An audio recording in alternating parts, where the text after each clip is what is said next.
¿Qué le parece si oramos? Padre, gracias por tus bondades, tus misericordias. Gracias por todo tu amor, Señor. El salmista decía: ¿quién es el hombre para que de él te acuerdes? Y sin embargo, tú tienes nuestro nombre escrito en la palma de tu mano, Señor.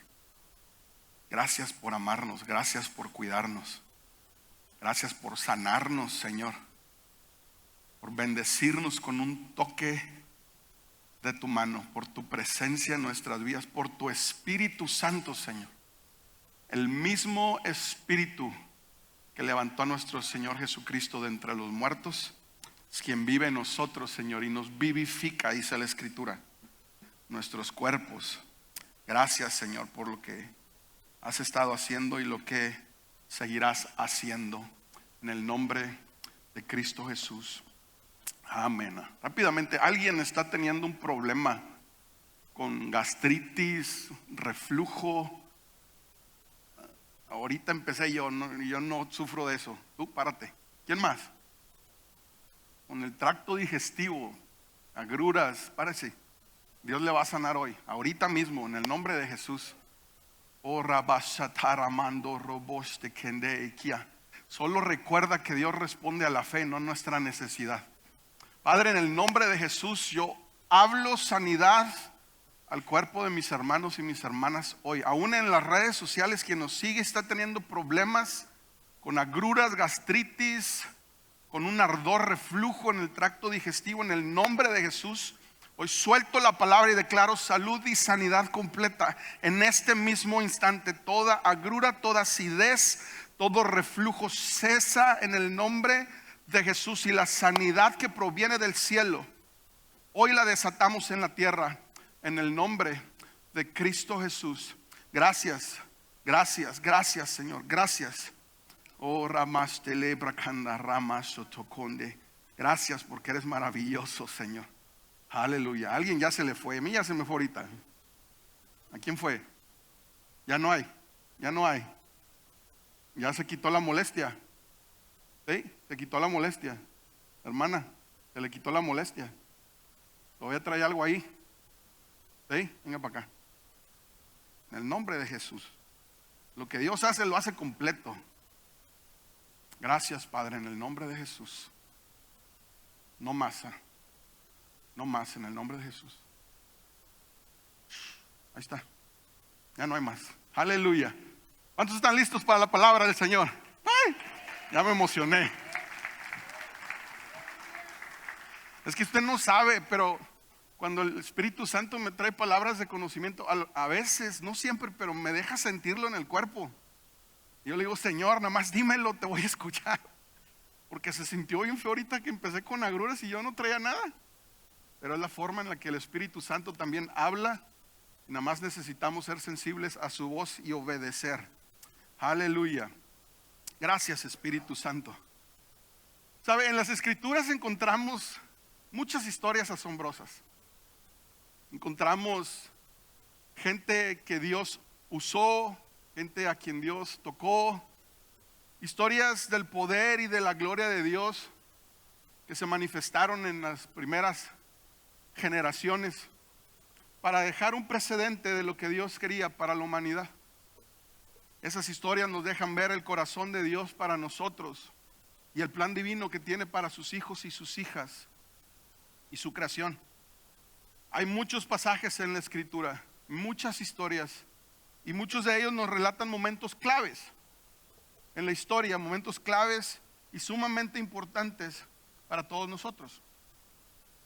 Y yo no sé usted, pero hace rato que iba a comenzar el servicio, esa intro de música para empezar a generar la atmósfera de alabanza y adoración, hoy fue un poquito navideña, ¿verdad?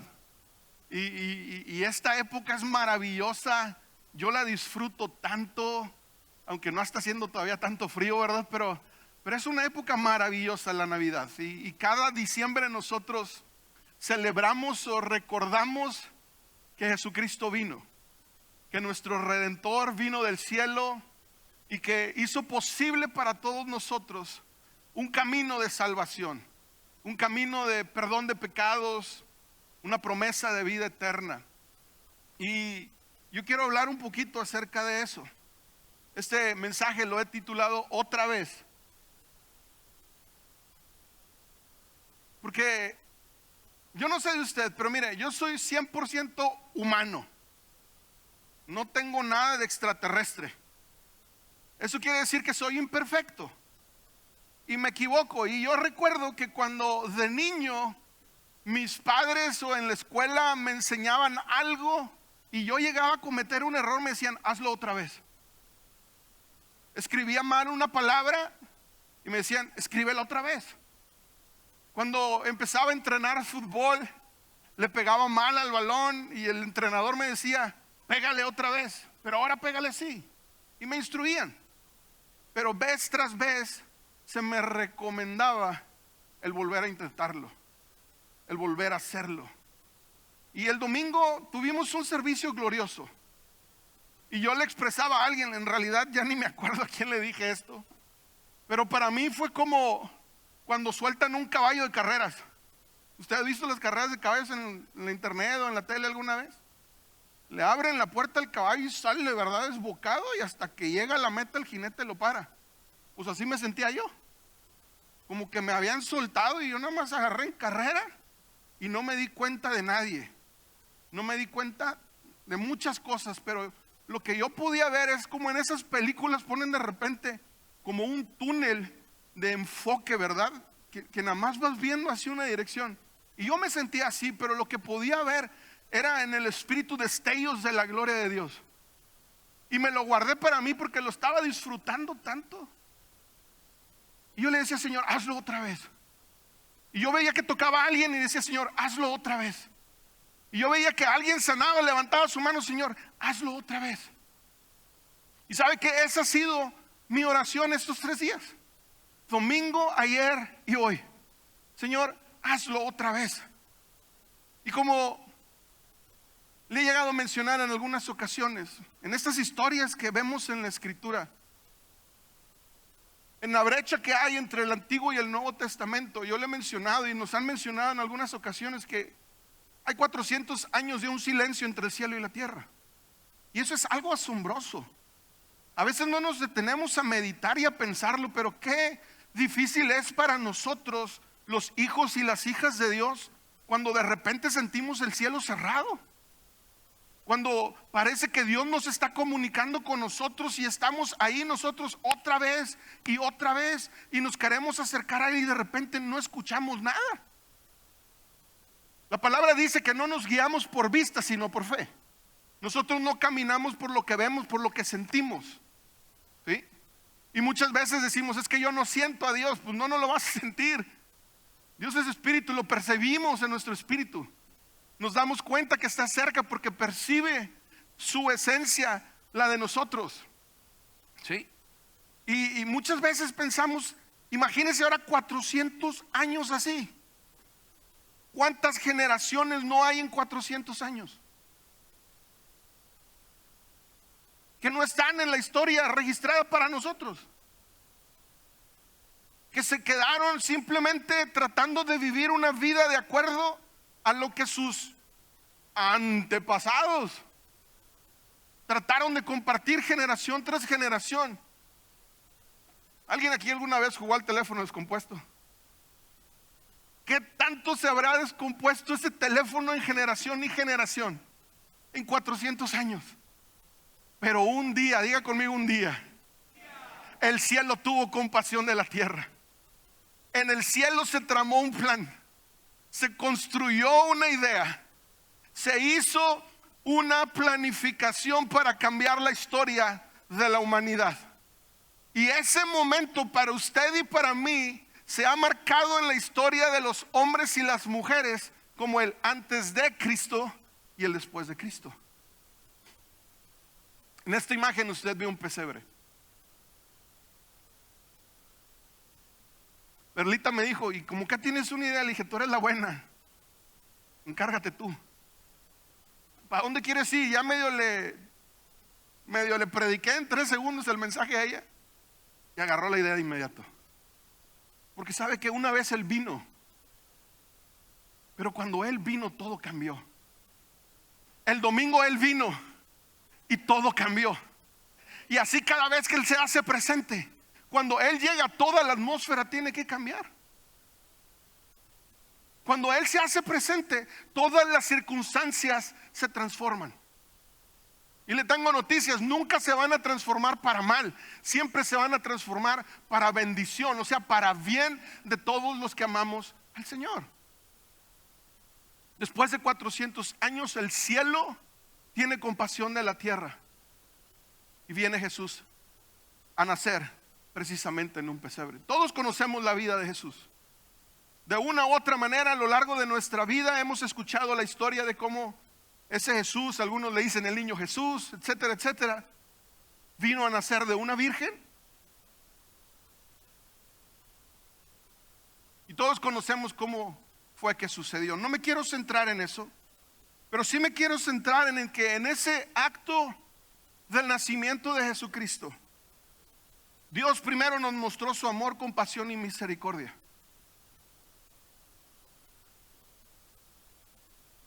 Nos mostró su amor, su compasión y su misericordia. No merecíamos eso. No lo merecíamos. La humanidad le había dado la espalda a Dios, así como usted y yo muchas veces se la damos, voluntaria o involuntariamente. Pero la historia está cambiando en este momento. No sabemos exactamente qué día fue. Tenemos una fecha para conmemorar. Y yo creo que es algo importante. Los tiempos, pues imagínense cómo saberlo con certeza, ¿verdad? Pero sucedió, que es lo importante. El reino de los cielos se acercó a nosotros. Desde ese momento que Jesús dio su primer llanto, el reino de los cielos habló en la tierra. Y las cosas en la atmósfera comenzaron a cambiar. El plan de Dios que se había gestado en el cielo estaba en marcha en la tierra. Y alguien tiene que agarrar la idea hoy. El espíritu de alguien tiene que entender lo que el Señor está hablando hoy. Porque por 2025 años la historia de la humanidad ha querido conmemorar y celebrar que un bebé nació. Pero no fue cualquier bebé. No fue cualquier bebé. El Hijo de Dios, Emmanuel, Jesús, Yeshua en hebreo, vino a la tierra para cambiar la historia de toda la humanidad. Con su nacimiento, el nuevo pacto, el pacto de la gracia, se estableció en la tierra. El pacto anterior, el de la ley, simplemente le dejaba saber al hombre sus errores y año tras año los señalaba por sus pecados. Esta vez todo sería diferente, porque no se tratará o se iba a tratar de lo que usted y yo como humanos podemos lograr, sino de lo que la deidad de Jesús en un cuerpo de hombre iba a lograr por todos nosotros. Desde los libros del Antiguo Testamento, mi hermano, mi hermana, Dios nos da señales claras, fuertes y latentes de la vida y de la venida de Jesús. En cada uno de los libros de la Biblia, ¿sabe usted que en cada uno de ellos se habla de la vida de Jesús? Y si no lo sabe, ¿sabe por qué? Pues porque no ha leído su Biblia. Por eso nosotros, cada oportunidad que tenemos, le animamos a que la lea. Porque en cada uno de los libros de la Escritura hay un reflejo, un destello. Hay algo que está anunciando la venida de nuestro Señor Jesús. El profeta Isaías en el capítulo 7, verso 14, lo dijo de esta manera. Dijo: muy bien, el Señor mismo les dará la señal. Miren, la virgen concebirá un niño, dará a luz un hijo y lo llamarán Emmanuel, que significa Dios está con nosotros. Antes de esto no podían decirlo. Antes de esto no podían exclamar estas palabras: Dios está con nosotros. Por la separación del cielo y la tierra. Sin embargo, Jesús vino. La profecía se cumplió. Nació el niño. Y ahora Dios está con la humanidad. Mismo Profeta Isaías capítulo 9 verso 6 expresa: pues nos ha nacido un niño, un hijo se nos ha dado. Y quiero hacer una pausa aquí, porque leemos esto y hasta parece que lo escuchamos con las campanitas de Navidad, ¿verdad? Nos imaginamos las fiestas decembrinas, las posadas. Le voy a ser sincero, yo cuando era niño, pues todas las tías de mi mamá y eso, pues iban a la iglesia del 15 ahí enfrente del Palacio. Y en la plaza 1 de Mayo, ahí por la calle Bravo, en el 19 y 20, pues todas las vecinas de por esa zona se ponían de acuerdo y cada Navidad pues hacía toda la serie de posadas. Y pues ahí mandaban a los cuates por las colaciones, las mandarinas y los cacahuates, ¿verdad? Porque era lo que le ponían a las bolsitas de dulces. No eran los dulces que nos dan ahora o que damos ahora. Ahí eran las tradicionales, hasta pedazos de caña le aventaban. Yo viví eso. Me ve joven, no estoy tan joven. Y allá andábamos con el Hospido Posada, ¿verdad? Y ahí iba gente cargando una cosa ahí con unos monitos. Usted ya sabe cuáles son. Pero eso no es lo importante. Lo importante es que sabemos la historia, pero no prestamos atención.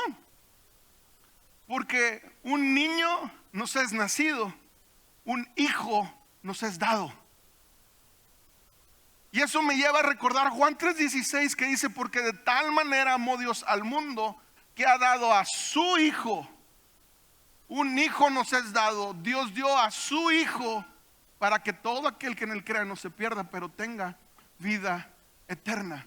Ese niño no nació nada más por nacer, sino el profeta se hubiera quedado diciendo: un niño nos es nacido. Sin embargo, a Dios le plació que el profeta expresara: un hijo nos es dado.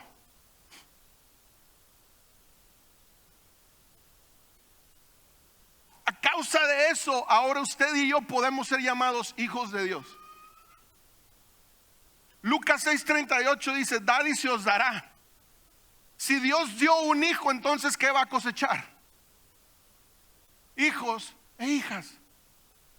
Si va agarrando el sentido de lo que quiero decir hoy. Nos dio la oportunidad en la historia de hacer una diferencia. Porque usted y yo no somos nada más un niño o una niña más nacida en este lugar. Somos hijos que ahora le son dados al Padre. Somos hijos que ahora tenemos un pacto a través de la gracia, del amor, la compasión y la misericordia de Dios que tuvo para con nosotros. Y sigue diciendo el profeta: el gobierno descansará sobre sus hombros. Él se va a encargar de que todo suceda. Pondrá orden en nuestra vida, en nuestra sociedad. Pondrá orden y su gobierno será establecido. Por eso es que el reino de los cielos sigue avanzando. Por eso es que el reino de los cielos se sigue estableciendo en la tierra. No olvide estas palabras otra vez.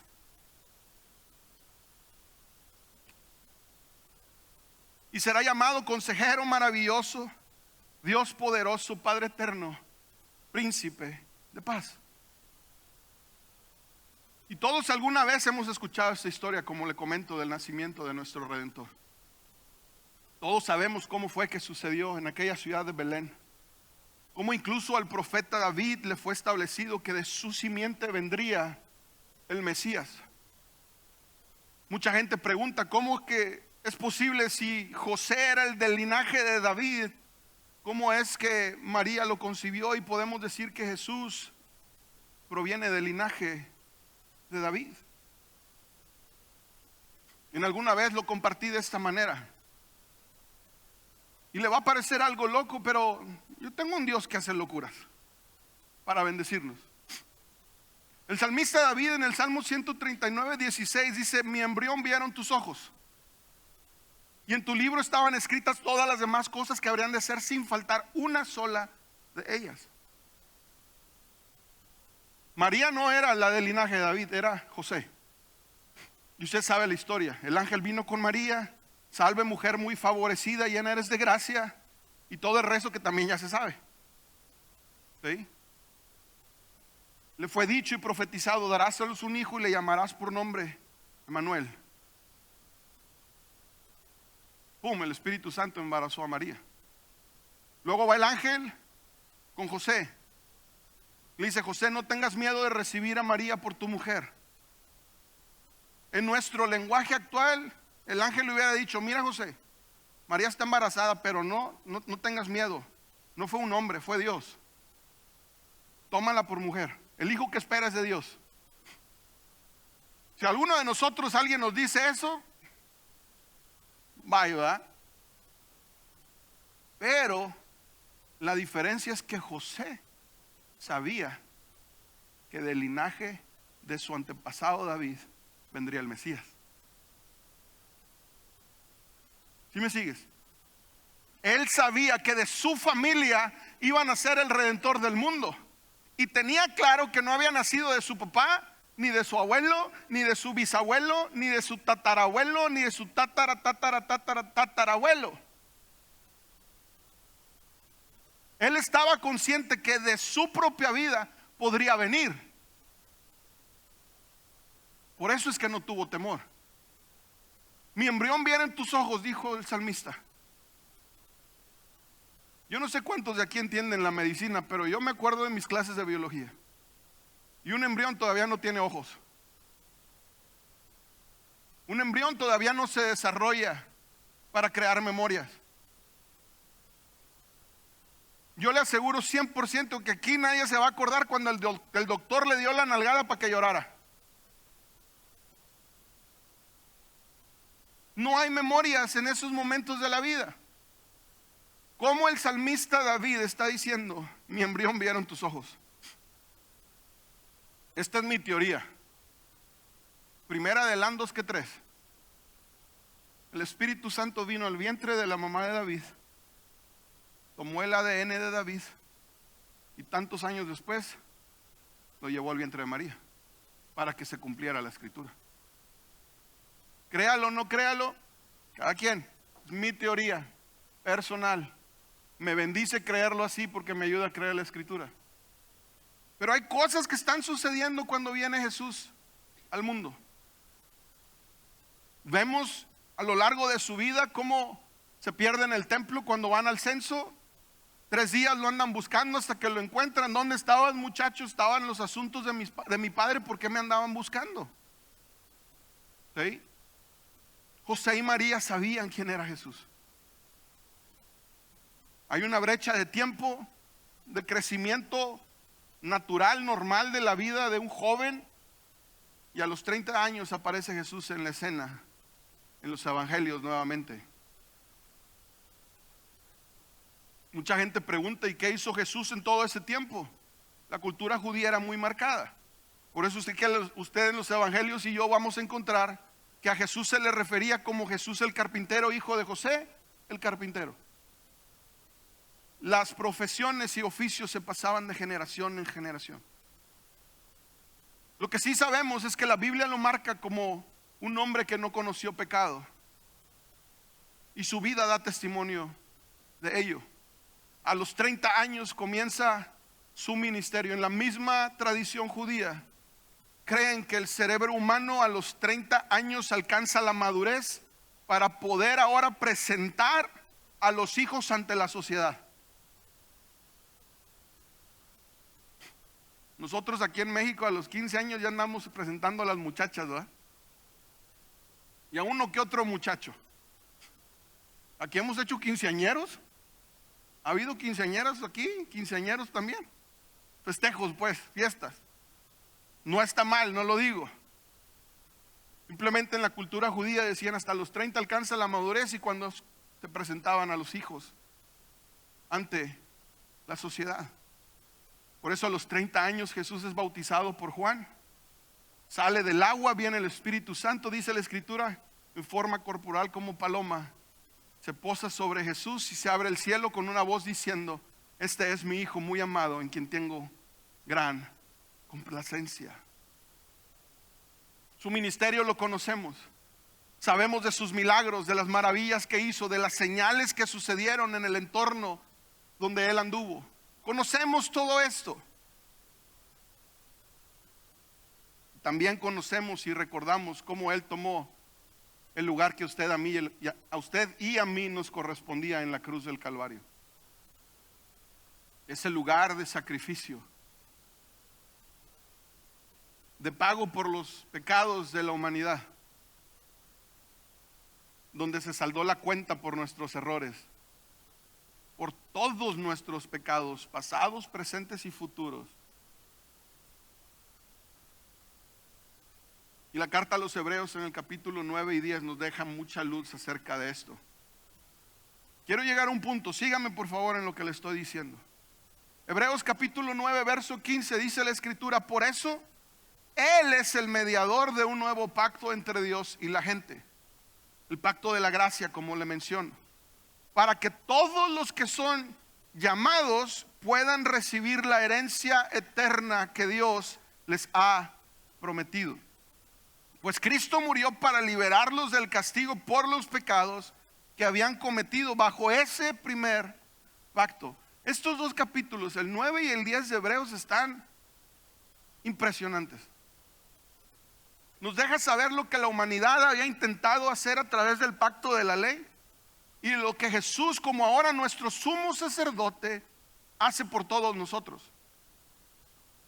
Mismo capítulo 9 de Hebreos, versos 27 y 28 dice: y así como cada persona está destinada a morir una sola vez y después vendrá el juicio, así también Cristo fue ofrecido una sola vez y para siempre, a fin de quitar los pecados de muchas personas. ¿Alguien se pregunta como yo por qué no dicen los pecados de todos? ¿Alguien se ha hecho esa pregunta junto conmigo al leer esto? Yo le preguntaba al Espíritu Santo, le digo, ¿por qué no dice los pecados de todos, Ramón? ¿Y sabe por qué? Porque no todos lo reconocerán como rey. No todos abrirán su vida para que Él sea el Señor y Salvador de su vida. No todos levantarán una voz desde su corazón diciendo: te acepto como mi Señor y mi Salvador. Pero la promesa para los que lo hagan es que Él les salvará su vida, les perdonará sus pecados y nos dará la vida eterna. Sigue diciendo: Cristo vendrá otra vez. Y cuando yo leo esto digo: Señor bendito, ¿cuándo será el día? ¿Cuándo será el día? Podemos leer en los evangelios con aquellos famosos que nosotros llamamos reyes magos, aunque la Biblia los llama como hombres sabios, que la estrella los guió y les indicó el momento y el lugar donde habría de nacer. Pero para nosotros, ¿cómo podemos saber cuándo será ese día? En el libro de los Hechos, los discípulos le preguntaron a Jesús y Jesús les dijo: no les toca a ustedes saber los tiempos que mi Padre en su potestad tiene para que todo esto se lleve a cabo. Pero la palabra y la promesa es clara: Cristo vendrá otra vez. Y sigue diciendo: no para ocuparse de nuestros pecados. Versos antes dice que murió una sola vez y para siempre. Con su muerte ya se ocupó, iglesia, de nuestros errores. Ya se ocupó de nuestros pecados. La sangre que derramó en la cruz del Calvario ya hizo provisión para el perdón. Pero esta segunda vez, la siguiente vez que venga, no vendrá a morir, no vendrá a una cruz nuevamente. Dice la Escritura: no para ocuparse de nuestros pecados, sino para traer salvación. Fíjate bien lo que dice: a todos los que esperan con anhelo su venida. Pero esas palabras, con anhelo su venida, no son esos momentos cuando sentimos el agua al cuello y levantamos la cara al cielo y: Señor, ya ven, no, ya llévame o haz algo.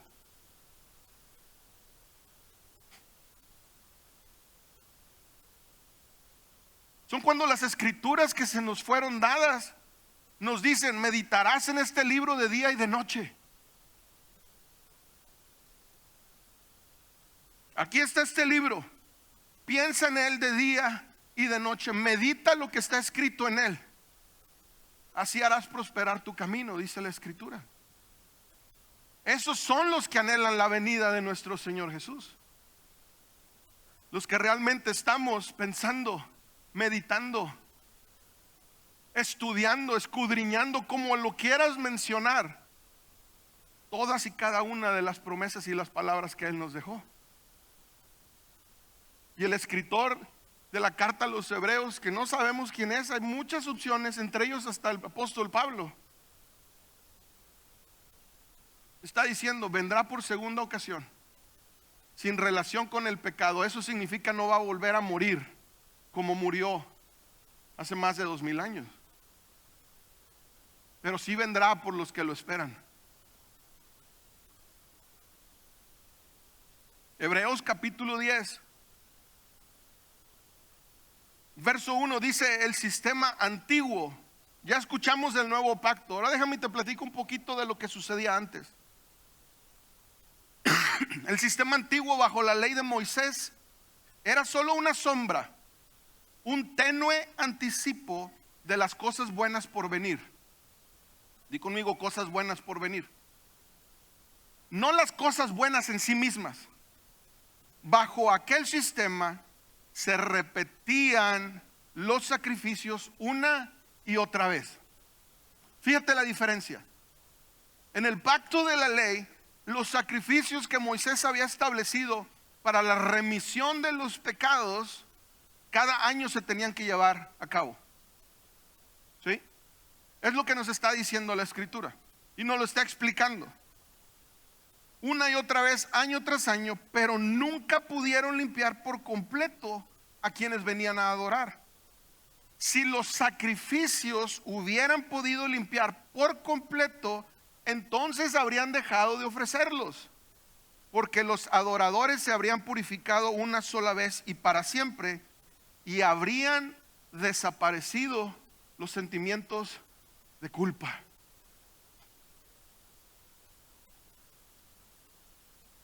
Yo te voy a pedir 2 minutos de tu atención aquí. Cada año, todas las personas iban a ofrecer un sacrificio por el pecado que habían cometido durante el año. Había desde palomas hasta vacas. Hágase la idea.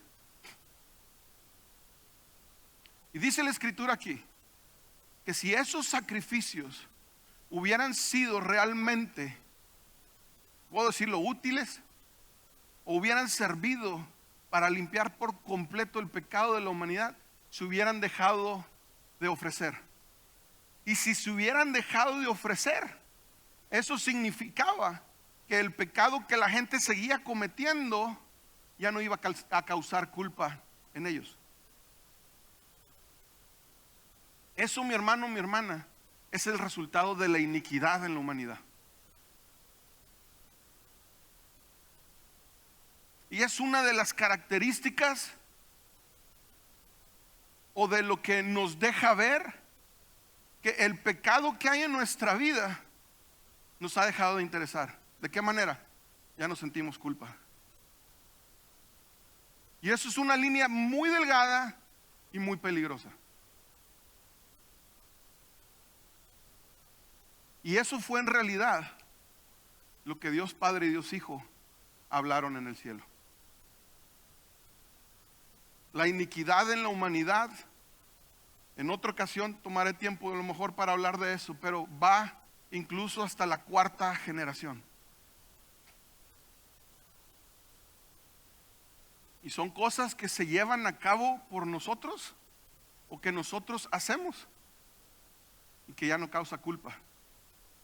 O en otras palabras, ya no significa pecado para nosotros.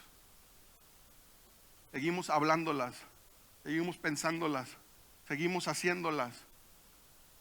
Y ya no hay algo en nosotros que cause remordimiento. Cuando llegamos a ese punto, corremos peligro. La salvación no la vamos a perder. Es un regalo de parte de Dios. Y es un tema muy espinoso, como dice el pastor Jorge. Pero sí necesitamos dar un poquito de luz a temas como ese para tener cuidado de no llegar a esos extremos. El Señor mismo lo dijo aquí: si esos sacrificios hubieran sido suficientes en realidad para limpiar por completo la humanidad, se hubieran dejado de ofrecer. ¿Por qué? Porque ya no habría culpa. Por eso es que el pacto de la ley a nuestra vida trae a la luz lo que en nosotros está mal, para que hagamos una pausa en el camino, levantemos los ojos al cielo y nos arrepintamos. Ese fue el mensaje primero que Jesús y Juan el Bautista, después de tantos años de silencio, comenzaron a compartir. Arrepiéntanse, como les decía la otra ocasión, y vuélvanse a Dios. Arrepiéntanse de sus pecados y vuelvan a Dios. Vuelvan a meter a Dios en la ecuación de su vida. Vuelvan a considerar la palabra de Dios para sus días en la tierra. Es lo que estaban compartiendo, lo que estaban pregonando entre todos los lugares. Juan en el desierto y Jesús a donde quiera que él iba. Continúo porque ya se me está yendo el tiempo. Verso 3: pero en realidad esos sacrificios les recordaban sus pecados año tras año. Pues no es posible que la sangre de los toros y las cabras quite los pecados. Por eso, cuando Cristo vino al mundo, y esto me encanta, ponle atención aquí, le dijo a Dios, papá, a Dios Padre: no quisiste sacrificios de animales ni ofrendas por el pecado, pero me has dado un cuerpo para ofrecer. Ya no te gustaron los sacrificios, pero tú me diste un cuerpo para que pueda ser ofrecido. No te agradaron las ofrendas quemadas ni otras ofrendas por el pecado. Luego dije: aquí estoy, oh Dios. Ve, imagínate a Jesús en el cielo, hablando con su papá. No como papá, sino diciéndole: Dios, tú me diste un cuerpo. No le está diciendo: papá, dame chance de ir a la tierra a salvarlos a todos, 1, 2, 3, por mí, por todos mis amigos. No. Él está entendiendo la magnitud del alcance de su sacrificio, aún estando en el cielo. Y le está diciendo: Dios, no papá, no padre, como oraba en la tierra. Padre, si es posible, pasa de mí esta copa, pero no sea mi voluntad sino la tuya. Le estaba diciendo Alberto: Dios, tú que creaste todo, me diste un cuerpo a mí para ofrecer. Eso para mí me deja ver casi como si Dios le hiciera o Jesús le hiciera manita de puerco a Dios Padre, de manera que no le pudiera negar su deseo. Aquí estoy, oh Dios, he venido a hacer tu voluntad, como está escrito acerca de mí en las Escrituras. He venido a hacer tu voluntad. Juan 6:38 lo ha compartido el pastor Babi, lo compartí yo el domingo. Yo no he venido a hacer mi voluntad, sino la voluntad del que me envió. ¿Quieres saber cuál es la voluntad de Dios para nosotros? Ve la vida de Jesús. Mateo, Marcos, Lucas y Juan, ahí vas a encontrar la vida de Jesús. Y destellos en todos los demás libros de la Escritura. He venido a hacer tu voluntad, como está escrito acerca de mí en las Escrituras. Verso 10: pues la voluntad de Dios fue que el sacrificio del cuerpo de Jesucristo nos hiciera ¿qué? Santos. Que el sacrificio del cuerpo de Jesucristo nos santificara, nos limpiara, nos purificara, nos hiciera aptos para estar delante de Él, de su presencia. Por eso es que cada vez que yo tengo una oportunidad, te digo, no se trata de lo que tú y yo podemos lograr, sino de lo que Él puede lograr a través de nosotros. Se trata de Él y no de nosotros, iglesia. Aún desde nuestra propia vida. El reclamo para Moisés y Aarón cuando golpearon por segunda vez la roca para que brotara agua fue: me traicionaron porque no mostraron mi santidad al pueblo. En otras palabras, no hicieron mi voluntad. Si te fijas, la luz de la palabra aquí diciendo que la voluntad era santificarnos a través del sacrificio del cuerpo de Jesús. Esa era su voluntad, sigue siendo su voluntad. Que nosotros nos podamos acercar confiados delante de Él.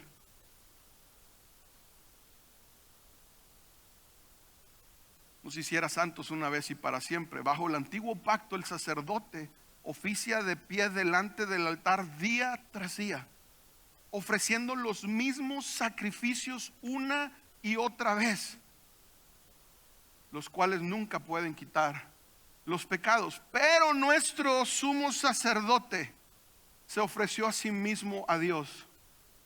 Insisto, no se ofreció a sí mismo ante el Padre, sino ante Dios, como un solo sacrificio por los pecados, válido para siempre. Luego se sentó en el lugar de honor a la derecha de Dios. Nos está relatando el momento en el que Jesús ascendió al cielo después de haber pagado el precio y tomado su lugar a la derecha de Dios Padre. Habiendo consumado todo, habiendo cumplido todo lo que había sido escrito para Él como humano y 100% Dios en la tierra, Él dijo: ok, ya es tiempo de volver a casa. Regresó al cielo, se sentó en el trono a la derecha de Dios Padre. Con todo esto y lo maravilloso del testimonio de la vida de Jesús, hay historias que van un poquito más allá todavía, iglesia. Yo quiero que tú te imagines esto por 5 minutos conmigo nada más, y voy a terminar ya. Si sube la alabanza de una vez y me ayuda.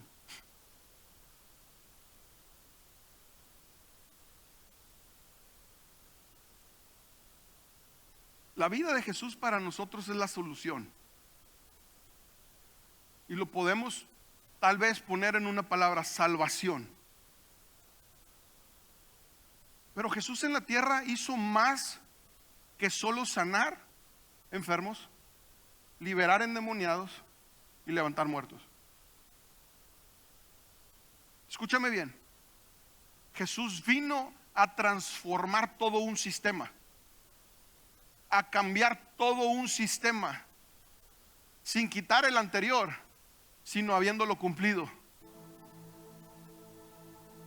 Lo que te estoy diciendo es que tú y yo jamás en toda nuestra vida podríamos haber alcanzado la salvación mediante el pacto de la ley. Todo lo que Dios estableció a través de la vida de Moisés, todas esas leyes que Él estableció para la humanidad, tú y yo jamás hubiéramos sido capaces de cumplirlas al pie de la letra.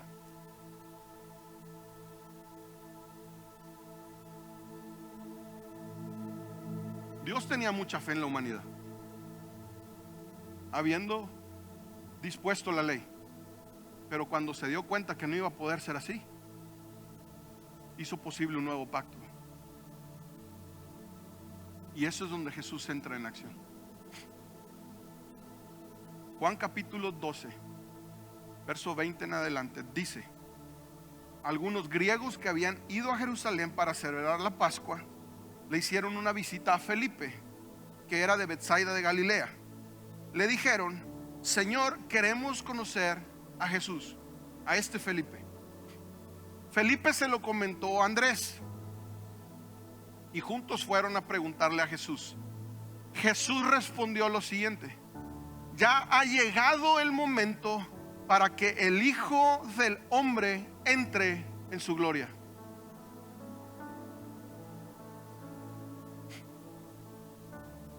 Ya ha llegado el momento para que el Hijo del Hombre entre en su gloria. Ve, muchas veces nosotros nos quedamos con el mensaje de que la vida de Jesús llegó a la tierra solamente para ir a la cruz. No. Y conéctate aquí conmigo, porque en la carta a los Romanos dice que nosotros somos herederos y coherederos juntamente con Cristo de la gloria de Dios.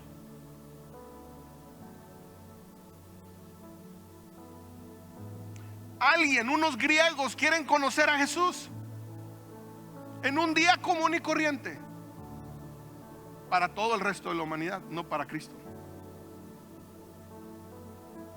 Van con Felipe y con Andrés, o Felipe va con Andrés. Aquí hay unos griegos, unos discípulos griegos que quieren conocer a Jesús. Van Felipe y Andrés con Jesús. Oye Jesús, maestro, hay unos griegos allá afuera que te quieren conocer. ¿Y qué fue lo que les dice Jesús? Ya llegó el momento de que el Hijo del Hombre entre en su gloria. ¿Qué tiene que ver una cosa con otra? Alguien simplemente te quiere saludar, alguien simplemente quiere saber quién eres, te han visto tal vez de lejos, te han escuchado a distancia, solamente te quieren conocer. No, es que el tiempo ya llegó. Iglesia, necesitamos entender que hay tiempos establecidos en la historia y en la gloria de Dios para nosotros.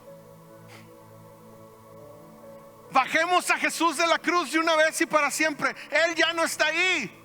Está sentado a la derecha del trono de Dios en el cielo, lleno de gloria, lleno de majestad, gobernando desde las alturas. Tú y yo ya no tenemos que pasar por lo que Él pasó. Para ti y para mí, el nuevo pacto de la gracia que incluye la gloria de Dios está disponible. Jesús dijo: ya llegó el tiempo para que el Hijo del Hombre entre en su gloria. Y cuando tú lees la Escritura, te vas a dar cuenta que Él mismo se refería a sí mismo como el Hijo del Hombre. ¿Sabes lo que dice la traducción hebrea? Me voy a ir para allá porque se me fue el tiempo. Felipe fue y lo dijo a André, y André y a Felipe le dijeron a Yeshua, pero Yeshua le respondió diciendo: ha llegado la hora para que el Ben Adam, esas palabras Ben Adam, Ben Adam significa hijo de Adán, el hijo del hombre. Si tú vas al Génesis, no es hasta que el hombre fue echado fuera del paraíso que recibió el nombre de Adán. Mientras está en el huerto del Edén, Dios se refiere a él como hombre solamente. No lo llama Adán, lo llama hombre solamente, para que el Ben Adam, el hijo de Adán, sea glorificado. Escucha bien, iglesia, y presta mucha atención. De cierto os digo, a menos que el grano de trigo caiga en la tierra y muera, queda solo. Esas palabras, queda solo, significa que no produce nada. En sí mismo se queda y no hay un cambio, no hay una transformación, no hay una multiplicación ni una reproducción. A menos que muera, caiga y muera.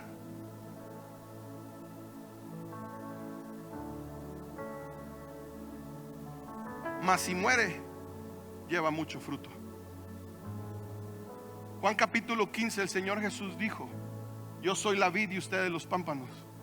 El que en mí permanece lleva mucho fruto. Y lee lo que sigue, porque te va a dar sentido a esas palabras de Juan 15. Verso 25: el que ama su neshama o su vida, eso es lo que significa la palabra neshama en hebreo, vida, la pierde. Pero lo que sigue me encanta: pero el que ama más el honor del Eterno que su propia vida, perdiéndola en esta edad presente, la preservará para Yahye Olam, que significa vida eterna. Fíjate bien lo que está diciendo. A menos de que el grano muera o caiga y muera, no da nada más que se queda solo.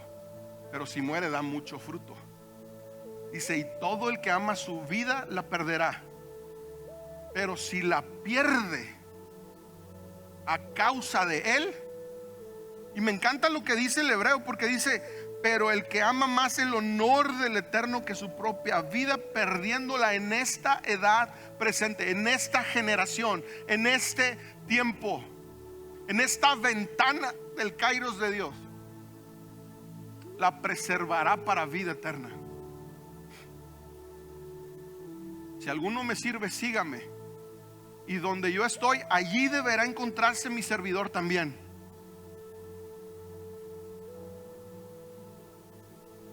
No se trata de llamarnos cristianos. No se trata de tener una etiqueta o un gafet que diga Pastor Alan Noriega. Se trata de seguir a Cristo a donde quiera que Él va, a donde quiera que Él quiere estar presente.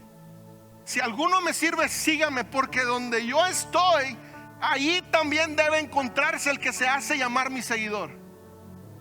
En otras palabras, iglesia, donde Jesús se presentó, la gloria de Dios se manifestaba. ¿Sabes cuál es nuestra responsabilidad como cuerpo de Cristo? Manifestar la gloria de Dios. Estar donde la gloria de Dios se hace manifiesta. El lugar donde Él desee, el lugar donde Él planee, el lugar a donde Él nos llame, el lugar donde Él lo sueñe, el lugar donde Él diga que será, ahí debemos estar.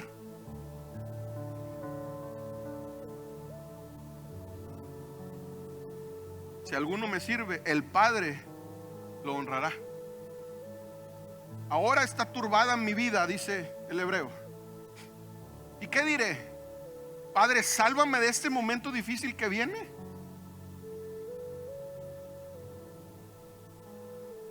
Jesús está diciendo, a ver, si tengo problemas, está turbada mi alma, mi vida, tengo dificultades para aceptar lo que está a punto de sucederme, pero ¿qué tengo que decir? ¿Qué voy a decir? Padre, sálvame de esto que estoy viviendo. No, para eso vine, para esto llegué a esta hora. Síguele por favor, 28. Y aquí fue donde salió este mensaje. Esto es lo que diré: Padre, glorifica tu nombre. ¿Te has sentido que la vida se te va como el agua entre las manos? ¿Has estado en un momento donde los problemas, la angustia, la necesidad te está comiendo? Yo aquí estoy leyendo a un Jesús diciendo, yo sé lo que me van a hacer, pero ¿qué puedo decir? Padre, sálvame. No, para eso vine. Yo mismo me ofrecí, entregué mi cuerpo en sacrificio para que todos seamos santificados. Padre, glorifica tu nombre. Entonces dice en hebreo un bat kol. Ese bat kol es un eco divino, una voz celestial. Algo en los cielos expresó: no solamente lo glorifiqué. ¿Qué es lo que dice? Pero lo glorificaré otra vez. ¿Sabes cuándo va a ser eso? Cuando el cielo se abra, la pezuña del caballo se asome y el que viene montándolo sobre él, escrito en el muslo, Rey eterno, aleluya, aparezca en los cielos. Ese nombre, el nombre del Padre, el nombre de Dios se glorificará otra vez. Y esa es mi esperanza, ese es mi anhelo, esa es mi oración: que los cielos se abran un día y tal como se prometió en las Escrituras, el Rey de Reyes, el Señor de Señores, para el cual yo estoy gastando mi vida, aparezca en los cielos y me diga: Alan, vámonos al cielo. Prostele Macanda.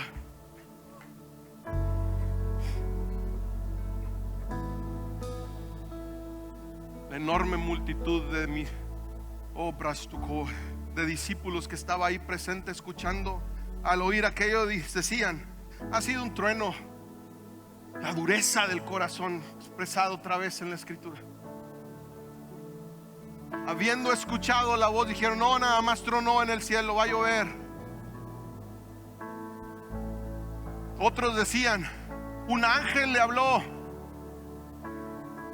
Pero Jesús le respondió diciendo: ese eco divino, esa voz celestial no ha venido por causa mía, sino por causa de ustedes. para que de una vez y por todas, iglesia, entendamos: hay un diseño en el plan de Dios que incluye tu eternidad y mi eternidad a su lado. En la escritura están dispuestos 70 años como esperanza de vida, 80 para los más robustos, dice la escritura. Pero ¿qué son 80 años para una eternidad? ¿Cuánto es 80 años para una eternidad? Por eso el apóstol Pablo decía: a mí ya no me interesa todo lo que he vivido, lo doy por basura, ni lo consideren. Mis ojos ahora están puestos en el autor y consumador de mi fe, en aquel que me encontró en el camino, y aunque me haya pasado lo que me pasó, me cambió el chip, me hizo entender hacia dónde era la dirección correcta, y es a una eternidad a su lado. Él vino para que yo viviera, Él vino para que yo fuera sano, Él vino para que yo fuera libre, Él vino para perdonar mi vida, Él vino para abrir un camino hacia el cielo, Él vino para acercarme una vez más a Él. Y lo más glorioso y maravilloso de mi Dios, iglesia, dice la escritura: si 7 veces cae el justo, 7 se levanta. Pastor Jorge decía en su mensaje: otra oportunidad, otra oportunidad. Él es el Dios de las oportunidades. Y si es necesario que vuelva a encontrarte como te encontró, Él lo va a hacer. Él es el buen pastor, quien deja 99 ovejas y va por la que se pierde.